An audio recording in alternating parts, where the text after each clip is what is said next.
Good morning, students.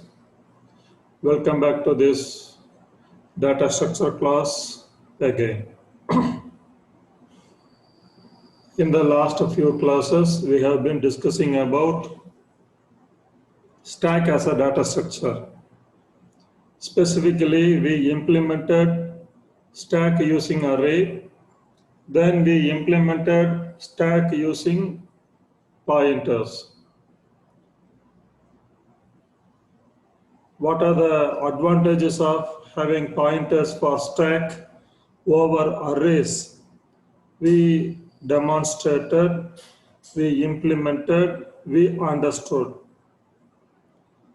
And also we discussed about an application of a stack, that is infix expression to postfix expression. So now we are going to discuss about another abstract data type, queue. Just like stack that you encounter in your everyday life, you also encounter queue in your everyday life. Without queue, there is no order in your social functioning. For example, you are going to a bank either to deposit money or to withdraw from the money. Already people are waiting there, where the people are waiting one after another, and you join as a last person in that collection of people who are standing one after another. Simply saying, the customers are standing in a queue.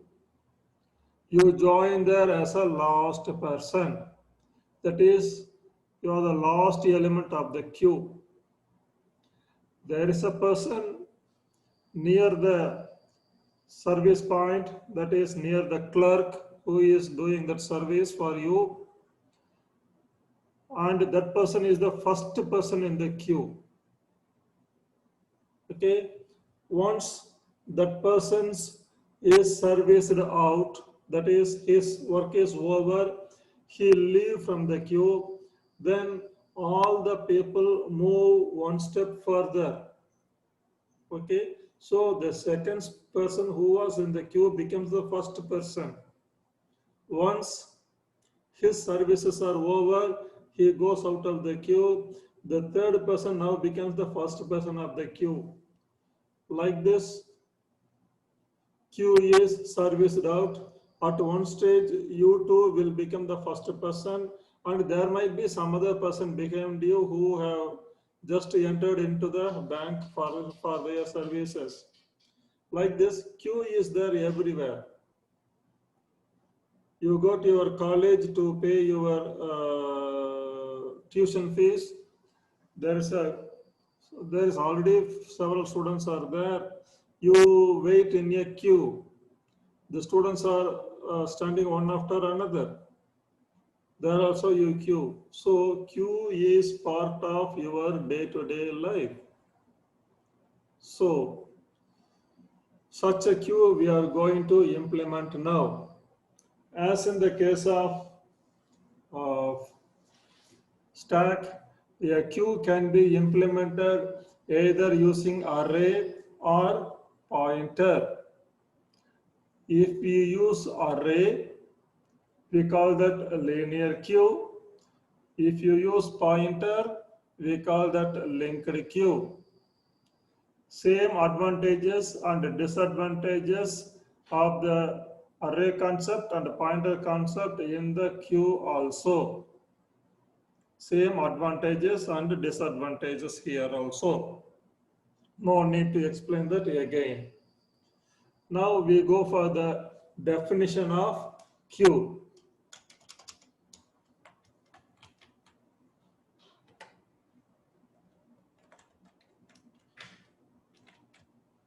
Definition.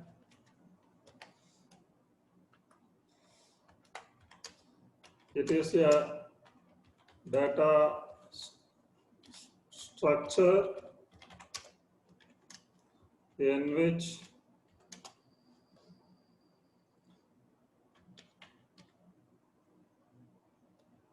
the elements are processed in the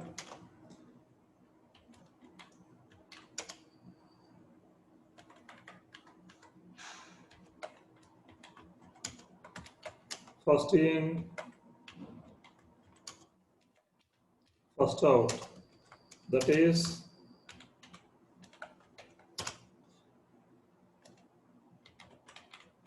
FAFO order. It is a data structure in which the elements are processed in the first in, first out order.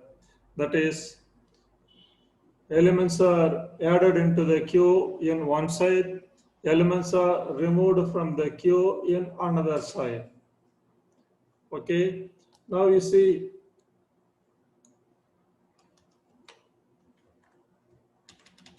what is the difference between our queue and stack. Difference between queue and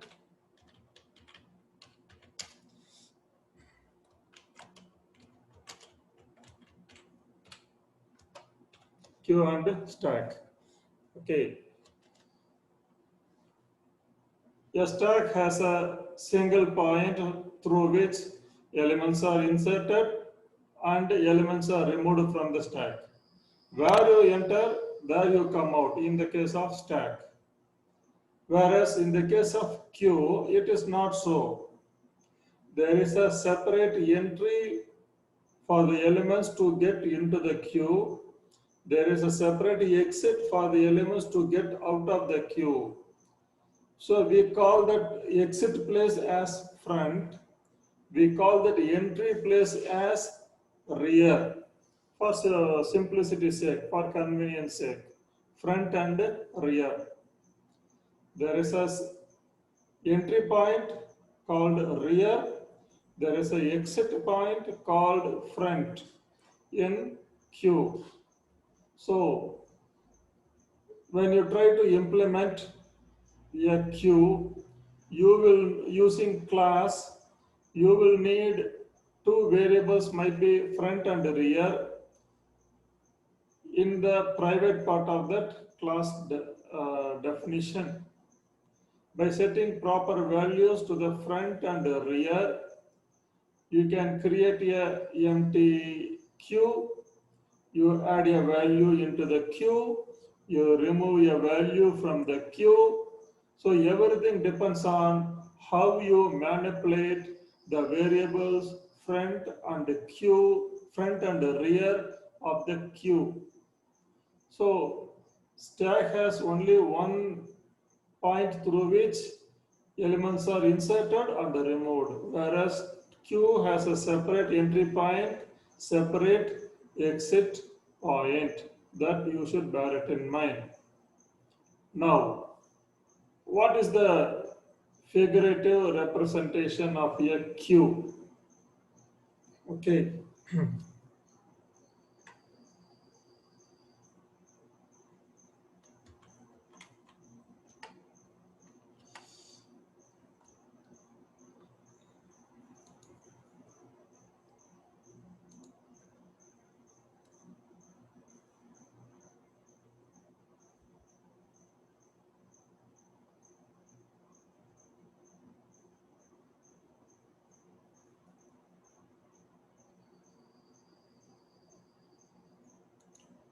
Okay, let us take this one.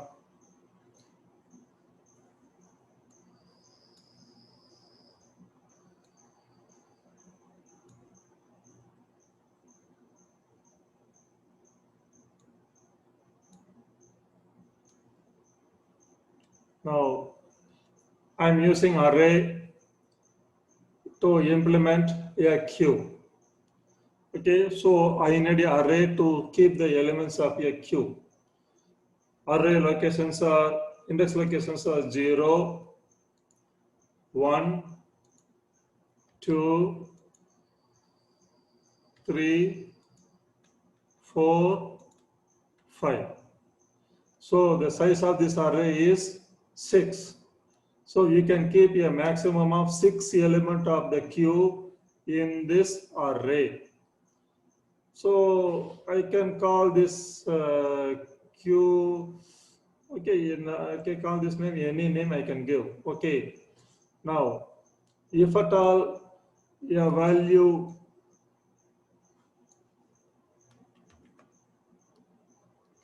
10 is to be stored here, then the first value is 10. First index is 10. 10 will be stored here.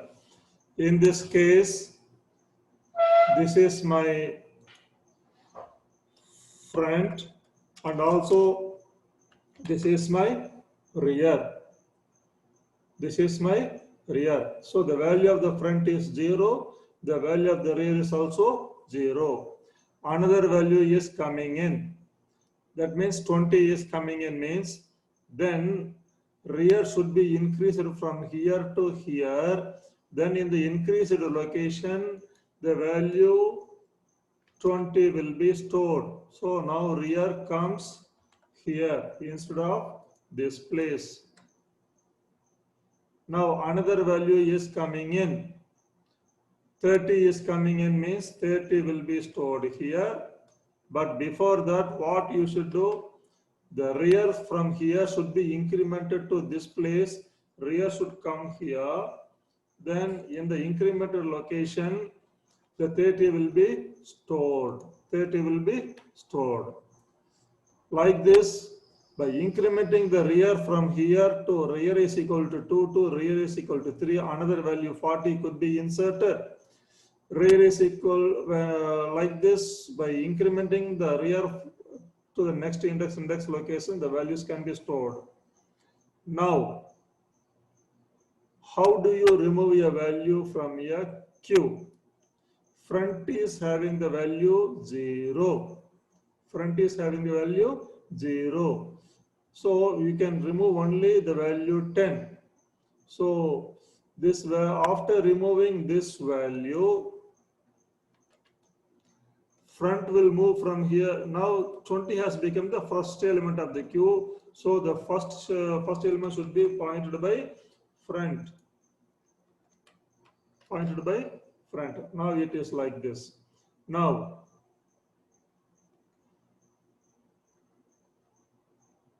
I want to remove the next value.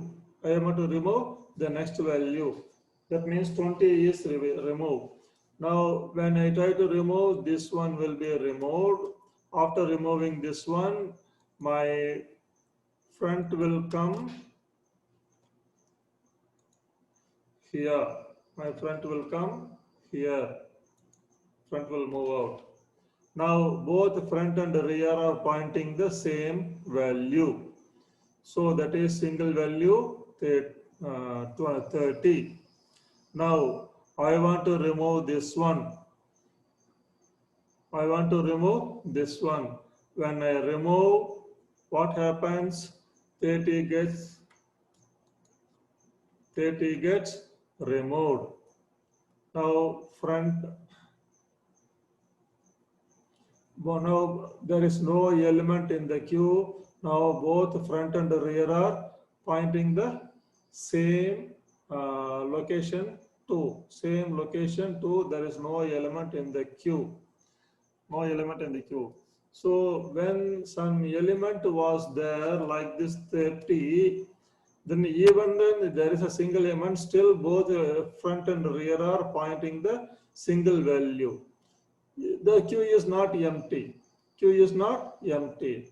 Now I want to remove this one. When I remove this one, still my front is equal to this one only. Okay. So this is the problem with this kind of implementation. So what we plan to do is, instead of front actually pointing the first element of the index,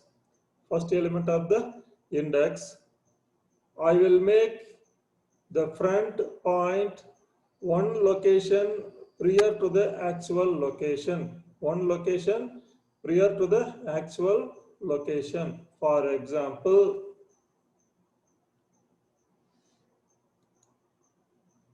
if index location is 10, values are stored here like this: 20, 30, 40, 50. If that is so,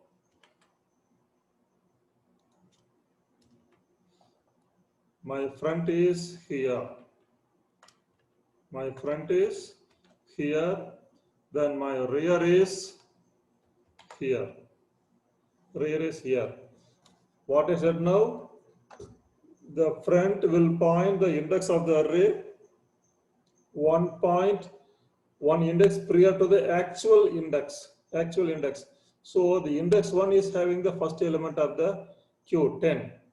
So front will point one index prior to this, one index prior to 1, that is 0. Now, if you want to remove a value from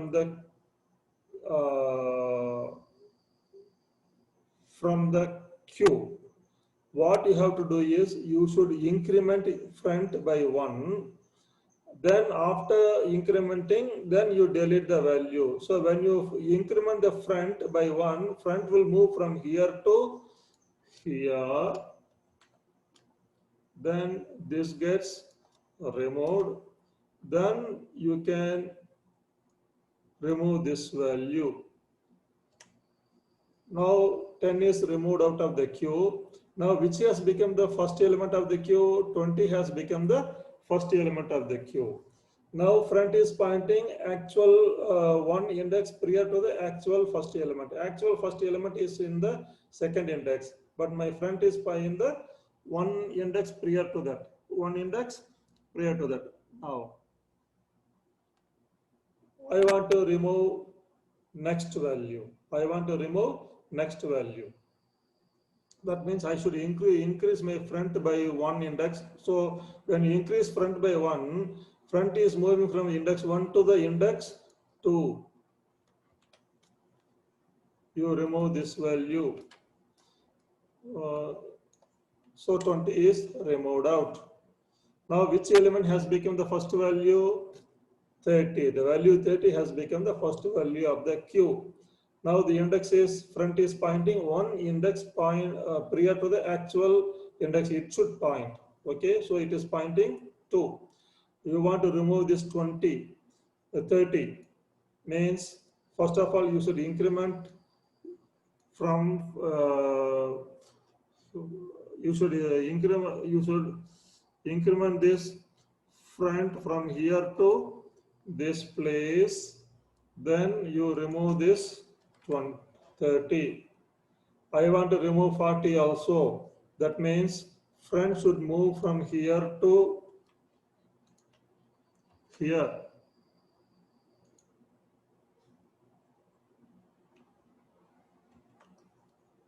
Here. I want to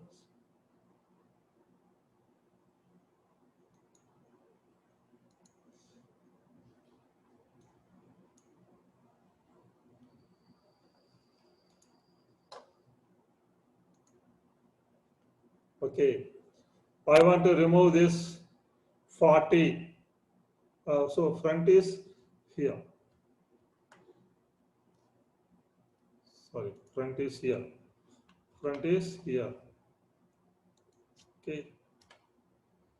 Now I want to remove this 40. That means I should improve my front from here to here.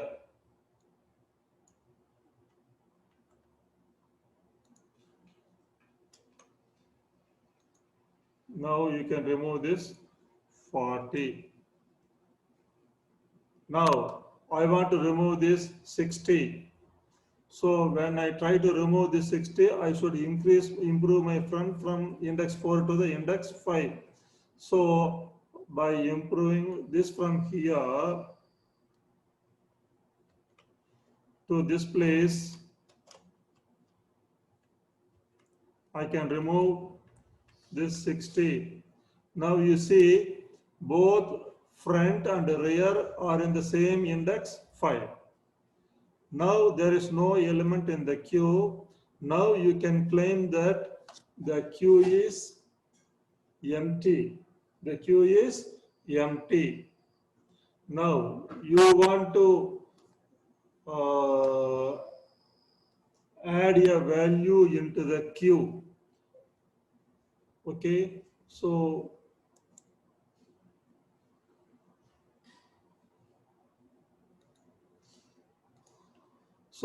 if you want to remove add a value into the queue, rear should be incremented by 1. Rear should be incremented by, currently my rear is in the fifth index. So rear should come here. Then in the incremental rear location, I can store a value maybe 10. Maybe 10. Okay. Now I want to add a value, then I need one more location here like this. Okay. Now consider the situation. Consider the situation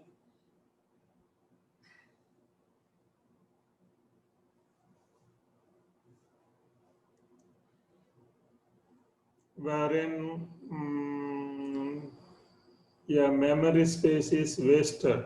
Memory space is wasted. Now, if I try to insert a value into the queue, there is no space, but still there are spaces in the beginning. Index 0 doesn't have any value. Index 1 doesn't have any value. Index 2 doesn't have any value. Index 3 doesn't have any value. Index 4 doesn't have any value. Still there are places here. So if a value 20, 30, 40, 50 need to be inserted into the queue, there are places here, but by incrementing index rear from here to here, there is no index. So to make use of these things, these places, what you do is we go for a circular queue concept. Circular queue concept, that is, if last index is reached, last index 6 is reached, you make rear come to the rear come to this place. So that is possible with some logical understanding. That is possible with the logical understanding that we will implement it when we go for the actual implementers of the queue using our C++ language.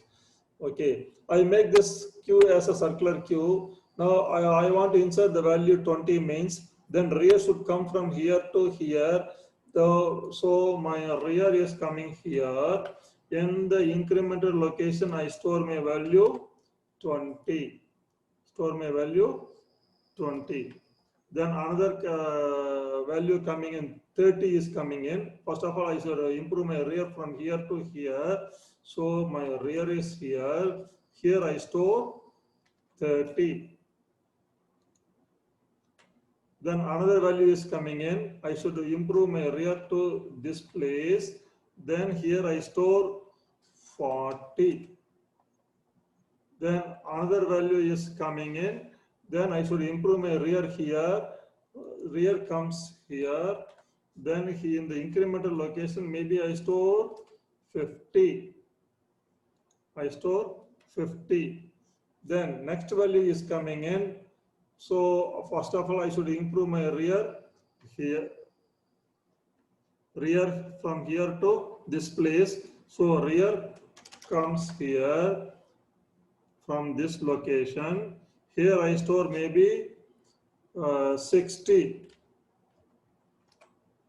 Then when I try to insert another value 70, when I try to increment this rear from this location 4 to the next location, I find that this location is already occupied by front. Already occupied by front. So now I can say that this queue is full. This queue is full. So when do you say the queue is full? When rear plus 1 is equal to front. When rear plus 1, so rear is equal to 4. So 4 plus 1 is equal to 5 is pointed by front. So when rear plus 1 is equal to front, we can claim that the queue is full. The queue is full. Now, initially, when was the queue empty? When both. Now look at this case. When do you say the queue is empty? Now I want to remove a value. So first of all, I should improve my front from here to here. Okay.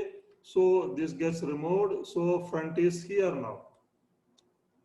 Front is here. Okay. Now I want to remove value by making it as a, since it is a circular queue. After improving, this front will come to this location. So you improve your front from here to here. So front is coming here. This value is removed. Then you remove this value 30. That means front you should come here, front, then remove this 30 front. Okay. I want to remove this 40. So I should improve my front from here to this place. Then this 40 is removed. I want to remove this 50.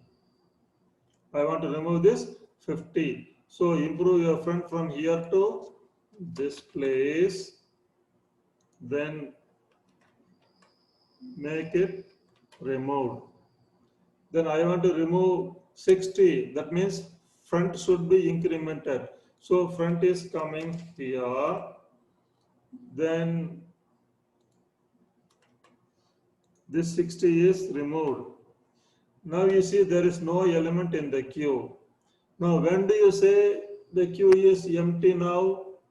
When front is equal to rear, that is when both front and rear are same, you can say that the queue is empty. So this is the condition for emptiness of a queue.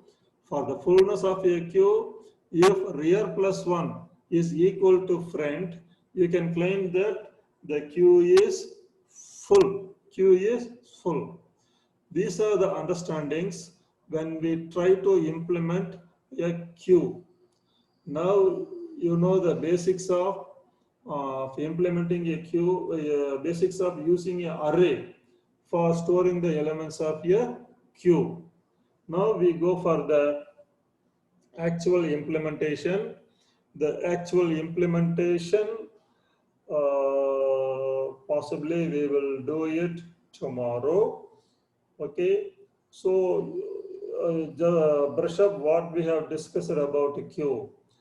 I told you the difference between a queue and stack, and what are the various practical situations in your day-to-day life wherein you use the queue, and how to use a array to keep the elements of a queue.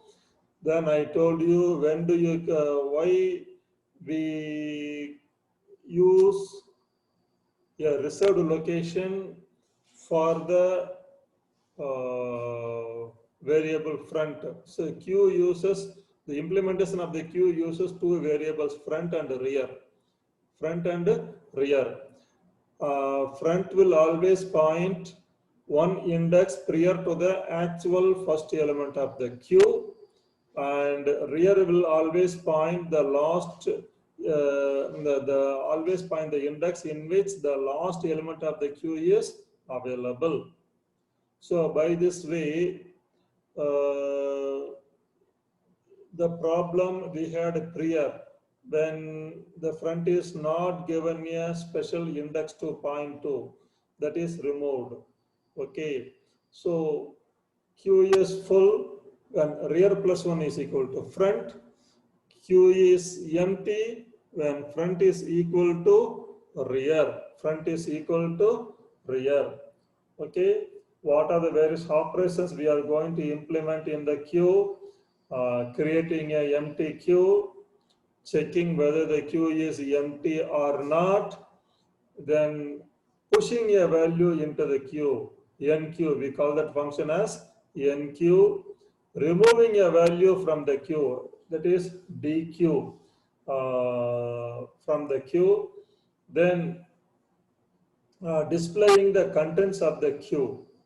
So when we try to insert a value into the queue, before inserting, we will check whether the queue is already full or not by calling the isFull function that we are going to write. Then by when you try to remove a value from the queue, you will ensure that the queue is not already empty by calling the isEmpty function that we are going to write in the next class. Okay, this isEmpty and isFull functions that we are going to write will be used in the inserting function for the queue and removing function for the queue, and displaying is quite tricky in this queue that we will discuss in the coming class. Okay, we will see in the next class. Okay.